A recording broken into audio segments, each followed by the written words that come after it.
जय हिंद बच्चों। कल हमने आप लोगों को प्रकाश के परावर्तन संबंधित कुछ टॉपिक्स का अध्ययन करवाया था। तो आज हम लोग देखेंगे प्रकाश की किरण क्या है। तो प्रकाश की किरण अर्थात रे ऑफ लाइट। जो प्रकाश की किरण का मतलब है रे ऑफ लाइट। रे मीन्स होता है किरण। रे ऑफ लाइट यानी RAY, रे ऑफ लाइट। ठीक है बेटा। तो रे ऑफ लाइट जो होता है इसको आज हम लोग समझेंगे, जो कि लिखा हुआ है प्रकाश पुंज। सॉरी, ये नहीं, ये प्रकाश किरण जो लिखा हुआ है ये है प्रकाश की किरण यानी रे ऑफ लाइट। तो बच्चों सबसे पहले आज हम समझेंगे रे ऑफ लाइट यानी प्रकाश की किरण क्या है। ठीक है बच्चों। तो प्रकाश की किरण जो होता है इसे हम कहते हैं, जिस तरीके से हम लोग देखते हैं कि प्रकाश का सरल रेखीय पथ प्रकाश की किरण कहलाता है। तो प्रकाश का सरल रेखीय पथ यानी प्रकाश की किरण हम कैसे जानेंगे, किरण को हम लोग कैसे पहचानेंगे कि यह प्रकाश की किरण है। तो किरण को जानने के लिए आप लोग जानते हैं कि किरण को पहचानने के लिए हमें जानना ज़रूरी है कि यदि हम अगर टॉर्च को जलाते हैं तो टॉर्च का किरण जो होती है वो सीधी जाती है। तो टॉर्च की किरण जब सीधी जाती है तो किसी न किसी वस्तु पर पकड़ पड़ती है तो उसकी हमको प्रतिबिंब यानी छाया दिखाई देती है। तो जिस रेखा पर यानी जिस सीधे मार्ग पर प्रकाश गमन करता है उसे हम लोग क्या कहते हैं, प्रकाश की किरण कहते हैं। अब देखिए प्रकाश किरण पुंज क्या है। तो प्रकाश किरण पुंज का मतलब होता है किरणों का समूह, यानी किरण यानी रे का समूह। ठीक है, यानी हम इसको ऐसे कह सकते हैं कि ग्रुप ऑफ रे, यानी प्रकाश किरणों का जो समूह होता है उसे प्रकाश किरण पुंज कहते हैं। तो यह प्रकाश किरणों का समूह ही क्या कहलाता है, प्रकाश किरण पुंज कहलाता है। आप लोग देख पा रहे हैं यह 3 प्रकार का होता है बेटा। कई प्रकार का, यह 3 प्रकार का होता है।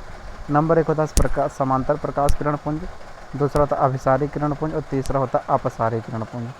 तो समांतर प्रकाश किरण पुंज में सबसे पहले देखिए इसमें लिखा है, इसमें प्रकाश की जितनी भी किरणें निर्गत होती हैं किसी प्रकाश स्रोत से, यानी प्रकाश स्रोत से जितनी किरणें निर्गत होंगी वो सारी की सारी किरणें एक दूसरे के समांतर होंगी। देखिए इस एग्जाम्पल आपको दे रखा है। सारी किरण क्या होंगी, एक दूसरे के समांतर समान अंतर पर ही गमन करेंगे प्रकाश की किरणें। तो ऐसी किरणें क्या कहलाती हैं, प्रकाश किरण पुंज में समांतर किरण पुंज। अब आप लोग इसका एग्जाम्पल देखना चाहेंगे तो एग्जाम्पल के तौर पर देखिए आप लोगों को टॉर्च। ठीक है, टॉर्च की जो लाइट होती है वो देखिए आप लोगों को सीधा जाती है, जब उसका फोकस करते हैं सीधा जाती है तो वो किसी बिंदु पर जाकर के मिलती है। उसके चारों तरफ भी एक बड़ा सा कुछ हमें प्रकाश दिखाई देता है, लेकिन वो एक्चुअल में प्रकाश की किरण जो होती है वो जाकर वो गोले वाले पार्ट पर ही मिलती है। वो तो उसकी बगल की जो होती है वो एक्स्ट्रा लाइट्स होती हैं। ये भी सीधी रेखा में गति कर रही है। और दूसरा आप लोग अगर समझना चाहें बेटा तो जो बाइक होती हैं, बाइक हो, ठीक है, ये जो बाइक है, ये जितने प्रकार के व्हीकल, ठीक है, ये जो जितने प्रकार के व्हीकल्स होते हैं यानी गाड़ी होती हैं, इन सारी गाड़ियों में जो हेडलाइट्स होती हैं, हेडलाइट माने जिससे सामने की बत्ती यानी बल्ब जलता है, तो उसकी जो किरण निकलती है वो बिल्कुल सीधा ही निकलती है। तो उसे भी हम लोग क्या कह सकते हैं, समांतर कह सकते हैं। अब दूसरी बिंदु पे आते हैं, क्या है, अभिसारी प्रकाश किरण पुंज यानी अभिसारी। तो अभिसारी प्रकाश किरण पुंज क्या है, तो अभिसारी प्रकाश किरण पुंज क्या है इसको समझने के लिए देखिए लिखा हुआ है, विभिन्न दिशाओं से आती हुई किरणें एक बिंदु पर मिलती हैं। अर्थात अभिसारी प्रकाश किरण पुंज का मतलब है कि एक ही बिंदु हो, इस पर चारों तरफ की किरणें आकर के मिल रही हों। ठीक है बेटा, इस पर चारों तरफ की किरणें आकर के मिल रही, इसे क्या कहेंगे, अभिसारी प्रकाश किरण पुंज कहेंगे। इसका एग्जाम्पल आप लोग देखिए आपको दे रखा है। तो जो इसका एग्जाम्पल है देखिए आपको दे रखा है, ये अभिसारी प्रकाश किरण पुंज है। इस पर एक ही बिंदु है, एक ही बिंदु पर, ठीक है, इस पर एक ही बिंदु पर समस्त किरणें आकर के मिलती हुई दिख रही होती हैं। और इसके बाद देखिए बच्चा क्या है, अपसारी प्रकाश किरण पुंज। अगर इसका अभिसारी का एग्जाम्पल लेना चाहते हैं तो अभिसारी का जो एग्जाम्पल है वो है, जैसे आप लोग देखिए कि हम लोग जो ड्राइंग बॉक्स खरीदते हैं तो ड्राइंग बॉक्स खरीदने के बाद देखिए उसमें छोटा सा हमें लेंस मिलता है, इतना बड़ा सा। ठीक है बेटा, ये जो छोटा सा लेंस मिलता है, इस छोटे से लेंस को जब हम किसी सनशाइन एंड सनराइज़ में दिखाते हैं, सूर्य के प्रकाश में जब इसको दिखाते हैं तो सूर्य के प्रकाश में दिखाते तो तमाम प्रकार की आने वाले समस्त प्रकाश की किरणों को एक ही पॉइंट पर दिखाता है, जो कि इन सारी किरणों की अपेक्षा अत्यधिक ज्वलनशील होता है। और ज्वलनशील होने के कारण ही नीचे रखे हुए यानी इस लेंस के नीचे रखे हुए कागज़ ठीक है, नीचे रखे हुए कागज़ के टुकड़े को या बॉटल्स को या माचिस की तीली को आराम से जला देता है। ये क्या होता है, किसके एग्जाम्पल से है, ये किसके एग्जाम्पल है, अभिसारी प्रकाश। अभिसारी का मतलब होता है बटोरना, हम नॉर्मली भाषा समझ सकते हैं, अभिसारी का मतलब बटोरना। अब इसके बाद देखिए कि अब हम देखते हैं अपसारी प्रकाश किरण पुंज। अपसारी प्रकाश किरण पुंज, अपसारी प्रकाश किरण पुंज का मतलब होता है फैलाना। तो अपसारी प्रकाश किरण पुंज का मतलब फैलाना, तो देखिए इसमें लिखा हुआ है एक बिंदु स्रोत से निकलकर, यानी एक बिंदु स्रोत से निकलकर किरणें विभिन्न दिशाओं में फैलती हैं। आप लोगों ने देख लिया, तो एक बिंदु स्रोत से निकलकर किरणें विभिन्न दिशाओं में फैलती हैं, तो क्या कहलाएंगी, अपसारी किरण पुंज कहलाएंगे। तो अपसारी किरण पुंज कहलाएंगे। तो अपसारी किरण पुंज का देखिए बेटा, ये एग्जाम्पल आपको दे रखा है, एक बिंदु है और इस एक बिंदु से किरण निकलती हुई प्रतीत हो रही हैं या निकलती हुई दिखाई दे रही हैं, तो ये क्या कहलाएगा, अपसारी प्रकाश किरण पुंज कहलाएगा। इसके एग्जाम्पल्स हम लोग देखिए, हमारे घर में लगी हुई कोई भी बल्ब होता है, विद्युत का बल्ब होता है, तो विद्युत का बल्ब देखो बेटा, एक कमरे में खाली एक ही बल्ब लगता है, ठीक है, एक कमरे में एक ही बल्ब लगता है और चारों तरफ वो प्रकाश फैला देता है। तो देखिए इसमें हमने क्या सीखा कि एक ही प्रकाश स्रोत से, एक बिंदु से, यानी एक जो बल्ब होता है ये चारों तरफ प्रकाश को फैला देता है, जिसे हम लोग क्या कहेंगे, अपसारी प्रकाश किरण पुंज कहेंगे। तो हमें उम्मीद है कि बेटा आप लोगों को ये सब कुछ समझ में आ गया होगा। प्रकाश किरण पुंज क्या है, प्रकाश की किरणें क्या हैं, ये आप लोगों को क्लियर हो गया होगा। अब अगले टॉपिक से हम चलेंगे आप लोगों के लिए, ये प्रकाश का परावर्तन। ये जो प्रकाश का परावर्तन है इसको हम लोग समझेंगे। तो प्रकाश का परावर्तन कहेंगे किसे, तो प्रकाश का परावर्तन देखिए होता क्या है, जब हम उसे अभी हम व्यवहारिक जीवन में देखते हैं अपने नॉर्मली, तो देखते क्या, अगर एक दर्पण है, एक शीशा, जिसको हम भाषा में शीशा बोलते हैं, एक शीशा हो या कांच हो जिसमें हम लोग अपने चेहरे को बखूबी देखते हैं, निहारते हैं, संवारते हैं को बढ़िया ढंग से। तो उस शीशे में देखिए जब हम उसके सामने खड़े होते हैं, ठीक है बेटा, जब उसके सामने हम खड़े होते हैं खूब बढ़िया ढंग से, तो हम देखते क्या है उस समय हमारी प्रतिबिंब उसमें हमारा प्रतिचित्र बन जाता है। लेकिन इसी शीशे को अगर हम ध्यान से देखें, इस शीशे में जिस तरफ हम खड़े होते हैं वो अत्यधिक चिकना पार्ट होता है।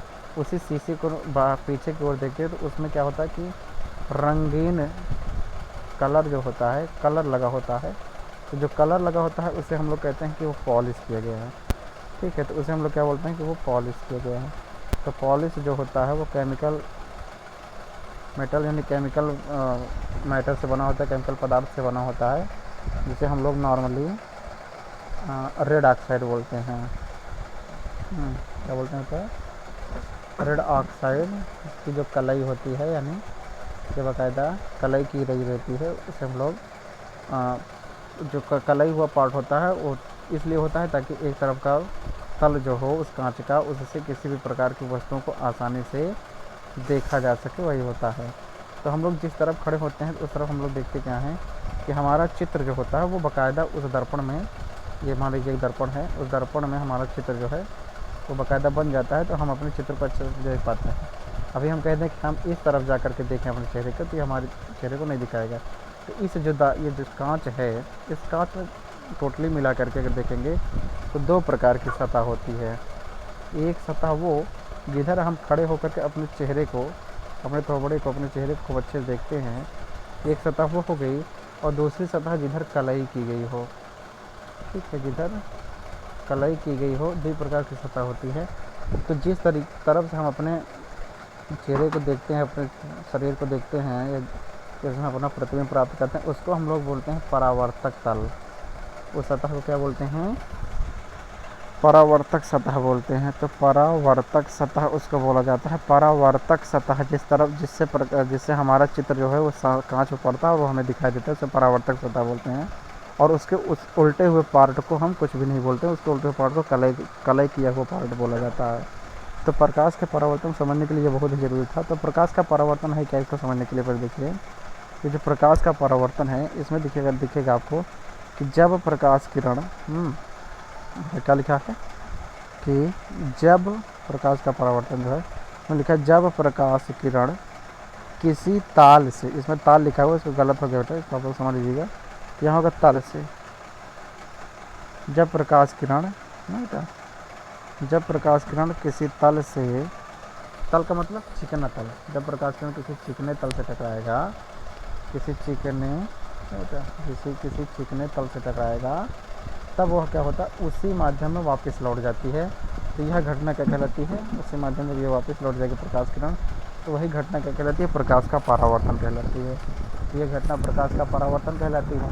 अब जैसे मान लीजिए नॉर्मली अगर हम देखते हैं कि प्रकाश के परावर्तन समझ, मान लीजिए एक कांच है, ठीक है बेटा। जब यह एक कांच होता है, यहाँ आप लोग सोचिए, इसको छोड़िए, आप लोग देखते होंगे कि जब दोपहर में हम लोग छोटे होते थे तब मस्ती करने के लिए एक छोटा सा कांच लेते थे, और सूर्य की रोशनी जब उस कांच पर पड़ती थी तो हम उसको अपने दोस्तों को, अपने भाइयों, अपने बहनों के आँख पर मारते थे। तो देखिए ये हमारे हाथ में ये कांच है, और इस कांच पर सूर्य की रोशनी पड़ रही है, और सूर्य की रोशनी कांच पर पड़ने के पश्चात क्या होता है, उस व्यक्ति के पास जाता है जिसको हम परेशान करना चाहते हैं, या जिसकी ओर हम उस प्रकाश को करते हैं, तो वो उससे जुड़ जाती है। तो ये प्रकाश की किरण सूर्य से आती है, नहीं बेटा। तो जो प्रकाश की किरण है ये बाकायदा इस कांच में सूर्य से आएगी, और टकराने के पश्चात वापस हमारे ऊपर आ जाती है। तो देखिए इसमें दो प्रकार की किरणें होती हैं। एक तो प्रकाश की किरण आ करके उस कांच से टकरा रही है, टकराने के पश्चात तुरंत सीधा उस व्यक्ति की ओर जा रही है, जिस व्यक्ति की ओर हम उस प्रकाश को करना चाहते हैं। इसी में देखिए, अगर इसी कांच को हम उल्टा कर दें, यानी जिधर ऑक्साइड के रेड ऑक्साइड की कलाई की है, पॉलिश किया गया है, तो उस तरफ से किसी प्रकार का कोई परावर्तन नहीं होता। इसलिए हम कह सकते हैं कि प्रकाश का परावर्तन सिर्फ और सिर्फ चिकने तल पर होता है। कि ताल लिखा हुआ, आप इसको ध्यान में दीजिए, तल पर से होता है, ठीक है बेटा। अब इससे आगे देखें, प्रकाश के परावर्तन को आप लोगों ने समझा। अब इसके बाद देखिएगा, प्रकाश का परावर्तन जो होता है वो दो प्रकार का होता है, ठीक है। तो प्रकाश का परावर्तन जो है वो दो प्रकार का है। वो प्रकाश का परावर्तन जो है वो दो प्रकार का होता है। तो प्रकाश का परावर्तन मुख्यतः दो प्रकार में क्या कहता है, तो विसरित परावर्तन या अनियमित परावर्तन। देखिए इसमें लिखा हुआ अंग्रेजी में इरेगुलर रिफ्लेक्शन। इरेगुलर माने अनियमित, रेगुलर माने नियमित, और इनरेगुलर माने अनियमित होता है। तो इसमें देखिए क्या है कि जब प्रकाश खुरदुरे, इसमें देखिए खुदरे लिखा हुआ है, तो खुदरे मत ध्यान दीजिएगा। जब प्रकाश खुरदुरे पृष्ठ पर, पृष्ठ माने सतह पर आपतित होता है, आपतित मीन्स आकर के गिरता है, आकर के टकराता है, तो उसी माध्यम में सभी दिशाओं में परावर्तित हो जाता है। अगर खुरदुरी सतह है तो आगे गिरेगा, इधर हो जाएगा, इधर हो जाएगा, इधर भी यानी चारों तरफ फैल जाएगा। तो इस चारों तरफ में फैलने की दिशा को हम क्या कहते हैं, विसरित परावर्तन या अनियमित परावर्तन कहते हैं, ठीक है बेटा। तो हम लोग इसको क्या कहते हैं, अनियमित। देखिए इसमें आपको दिया रखा है, यह एक खुरदुरी सतह है, इसमें जो नीले रंग की या जो ब्लैक कलर की या ब्लू कलर की लाइनिंग है, ये आपतित हो रही हैं। आपतित माने आकर के गिर रही किरणें, ये किरणें आकर के गिर रही हैं, तो हम देख पा रहे हैं कि ये किरणें आ रही हैं और किसी एक निश्चित डायरेक्शन में ना जाकर के चारों तरफ क्या हो रही हैं, परावर्तित हो रही हैं। परावर्तित मतलब आकर के लड़ के टकरा रही हैं, मतलब उधर की ओर चली जा रही हैं। इसे क्या कहेंगे, अनियमित परावर्तन। फिर इसके बाद देखते क्या है, अनियमित परावर्तन के पश्चात अगला आता है नियमित परावर्तन। तो नियमित परावर्तन को समझने के लिए हम देखते हैं कि नियमित परावर्तन में क्या होता है, रेगुलर रिफ्लेक्शन, ठीक है बेटा। तो रेगुलर रिफ्लेक्शन को समझने के लिए सबसे पहले देखते क्या है कि जब प्रकाश चिकने समतल पृष्ठ पर आपतित, देखिए बेटा यहाँ पर चिकना समतल दे रखा है, तो जब प्रकाश किसी चिकने समतल पृष्ठ पर आपतित होता है, जब गिरता है, तो उसी माध्यम में विशिष्ट दिशा माने विशेष दिशाओं में, चारों तरफ नहीं, चार दिशा में नहीं बेटा, विशेष दिशा में परावर्तित होता है। इसे हम लोग नियमित परावर्तन कहते हैं। क्या कहते हैं, नियमित परावर्तन में रेगुलर रिफ्लेक्शन कहते हैं। तो क्या होगा, ये रेगुलर रिफ्लेक्शन होगा। इसमें आप देखेंगे कि जो नीले डार्क कलर की जो किरण है ये आपतित हो रही है, और नीचे जो आपको ये दर्पण दिख रहा है, इसमें आप देखेंगे एक तरफ से कुछ नहीं है, अर्थात ऊपर की तरफ आप देखिएगा तो कुछ नहीं, लेकिन नीचे की तरफ लाइनिंग दी गई है। लाइनिंग का मतलब होता है, अगर किसी भी कांच में लाइनिंग है, इसका मतलब वो वहाँ पे कलाई किया गया है, ठीक है बेटा। इसको आप लोग अच्छा समझ लीजिए, जहाँ पे किया है तो इसका मतलब कलाई या पॉलिश की गई है। तो इस चिकने पृष्ठ पर टकराती है, तो देखिए वो निश्चित दिशा में क्या हो रही है, वो क्या हो रही है, परावर्तित होकर के चली जा रही है। तो इसे हम लोग क्या कहते हैं, प्रकाश का परावर्तन कहते हैं, यानी नियमित परावर्तन और अनियमित परावर्तन। बट आई होप, मुझे उम्मीद है कि आप लोग आज लोगों को जो आज हमने समझाया होगा और समझाया है वो टॉपिक आप लोग क्लियर हो गई है। किसी प्रकार की साइंस से संबंधित किसी प्रकार की समस्याओं को आप लोग बेफिक्र होकर के इसी ग्रुप में अपने प्रश्न को रख सकते हैं। किसी प्रकार के कोई भी क्वेश्चंस हों आप लोगों को, उसको आप लोग रख सकते हैं, पूछ सकते हैं। और एक बार ज़रूर ध्यान दीजिएगा, इस वीडियो को रोक करके आप लोग आराम से सब चीज़ का नोट्स बनाते जाइएगा। धन्यवाद। जय हिंद।